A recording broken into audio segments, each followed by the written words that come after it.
आत्मा के इस अखंड साम्राज्य में, इस आत्मा की इस अखंड यात्रा में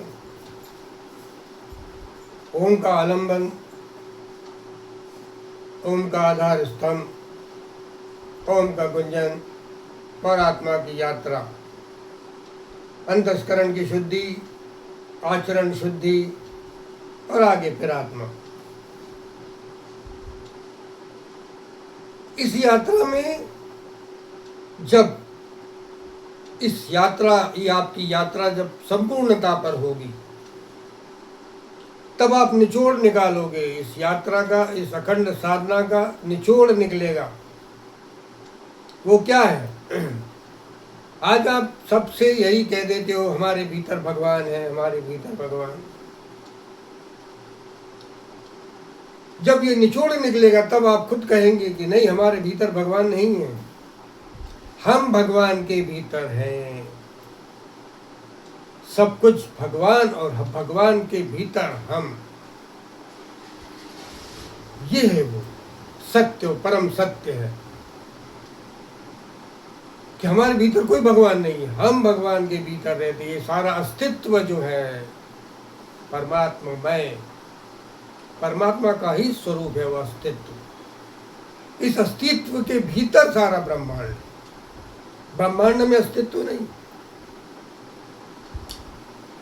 जैसे कि महासागर, सागर की गहराई, अनंत गहराई, अनंत गहराई में सीप, और सीप में मिलता है आपको मोती। इसी तरह ये हमारा शरीर, शरीर की अनंत गहराई में आनंदमय कोश, शरीर की गहराई, गहराई में आनंदमय कोश, ये एक सूक्ष्म शरीर होता है। कभी बताएंगे उसके बारे में। अन्नमय कोश, ज्ञानमय कोश, विज्ञानमय कोश, आनंदमय कोश, ये हमारे सूक्ष्म शरीर। इस आनंदमय कोश में आत्मा परम विश्रांति में, क्योंकि जाना ही नहीं हमने आत्मा को, इसलिए वो भी परम विश्रांति में। अपने आप को शरीर मानते रहे, शरीर मानते हैं, बड़े जा रहे हैं, जीवन जिए जा रहे हैं। वो मोती है आत्मा, जो आनंदमय कोश में हमारे भीतर शांत है। जैसे सागर की गहराई में, अनंत गहराई में बड़ी बड़ी सीप, और सीप में बड़े बड़े मोती, ऐसा ही है सब अस्तित्व। अस्तित्व में सारा ब्रह्मांड। इसी तरह परमात्मा, भगवान, और भगवान में हम, भगवान के भीतर हैं हम, हमारे भीतर भगवान नहीं।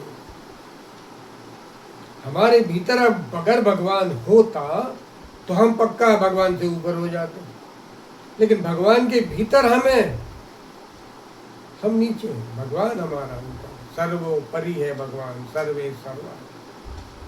ऐसी ही आत्मा की अनंत यात्रा, ऐसी ही आत्मा की अखंड यात्रा।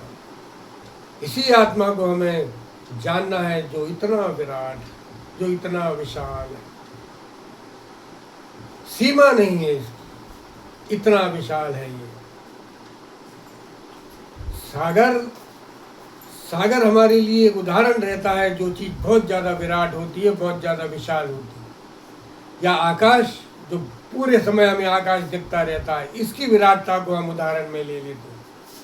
लेकिन इससे भी विराट हमारी आत्मा है, हमारा होनापन, शुद्ध परम चेतना हमारी, जिसकी वजह से सब सुचेतन है। हमें शरीर भी सुचेतन दिखता है, मन भी सुचेतन दिखता है, बुद्धि भी सुचेतन दिखती है, अहंकार, चित्त, जो भी है ये पंचास्करण, अंतस्करण, सब सुचेतन दिखता है एक उस आत्मा की सुचेतना के द्वारा। अगर आत्मा की सुचेतना समाप्त हो जाए तो ये सब जड़ हो जाएगा, जड़। फिर इसका अपना कोई अस्तित्व नहीं, इसका अपना कोई वजूद नहीं। ये आत्मा सुचेतन है, ये सबको सुचेत करके रखे हुए है, शरीर को भी हमारी सुचेतना दिए हुए है। इसीलिए हमारा शरीर ये हलता है, डलता है, नरमियत दिखती है हमें, खून बहता है हमारे शरीर के भीतर, नस नाड़ियों में, सब उस आत्मा की सत्ता से। और जिस क्षण ये आत्मा अपनी सत्ता से अलग हो जाएगी उसी समय शरीर का सारा खून जम जाएगा। ये है वो आत्मा। इसी आत्मा की विराटता को हमें जानने के लिए हमारी ये यात्रा है, आत्मा की यात्रा। और इसी आत्मा की यात्रा में हम निरंतर आगे बढ़ रहे हैं, बढ़ते रहेंगे। आप लोग सब के सब इसी यात्रा में शामिल होकर ओम का गुंजन, हर समय ओम का गुंजन, एक विराट विचार मैं आत्मा, एक विराट सोच, मुझे होनेपन में हो जाना है, मुझे अपने होनेपन में हो जाना है, बस मैं ही मैं रहूं और दूसरा कुछ नहीं। इस विराट विचार के साथ अपन को आगे आगे बढ़ते चले जाना है। और एक दिन अवश्य वो आएगा जिस दिन हम अपने होनेपन को जानेंगे, समझेंगे और समझना ही होगा। ये है हमारी आत्मा की अखंड यात्रा।